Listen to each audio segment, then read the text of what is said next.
Hi అండి, నమస్తే. ఈరోజు ఈ వీడియోలో మనం భీష్మ ఏకాదశి ఎప్పుడు జరుపుకోవాలి అనే దాని గురించి తెలుసుకుందాం.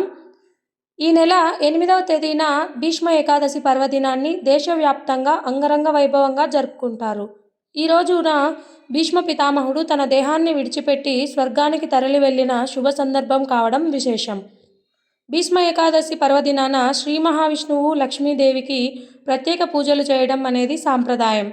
ఈ రోజున అనేక శుభకార్యాలు సైతం ప్రారంభించడానికి అనువైన శుభముహూర్తం ఉంటుంది.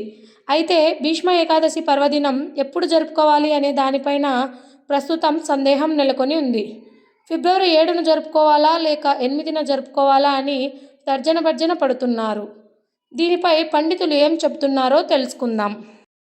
భీష్మ ఏకాదశి పర్వదినం ఈ సంవత్సరం ఫిబ్రవరి 8 తేదీన జరుపుకునేందుకు అనుకూలంగా ఉంది.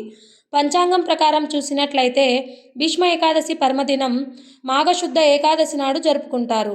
మాఘమాసం శుద్ధ ఏకాదశి ఫిబ్రవరి 7న రాత్రి 9:26 ప్రారంభమై ఫిబ్రవరి 8న రాత్రి 8:15 ముగుస్తుంది.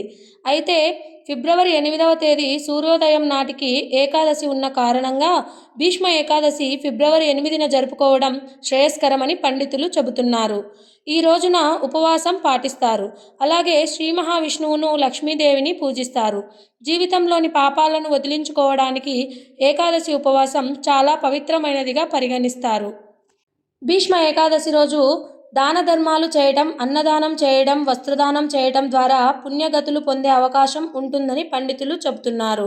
అలాగే బట్టలు, డబ్బు, ఆహారం, అవసరమైన వస్తువులను దానం చేయడం కూడా శుభప్రదంగా భావిస్తారు. భీష్మ ఏకాదశిని జయ ఏకాదశి అని కూడా పిలుస్తారు.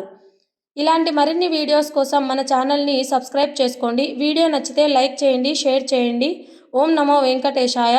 శ్రీమాత్రే నమః.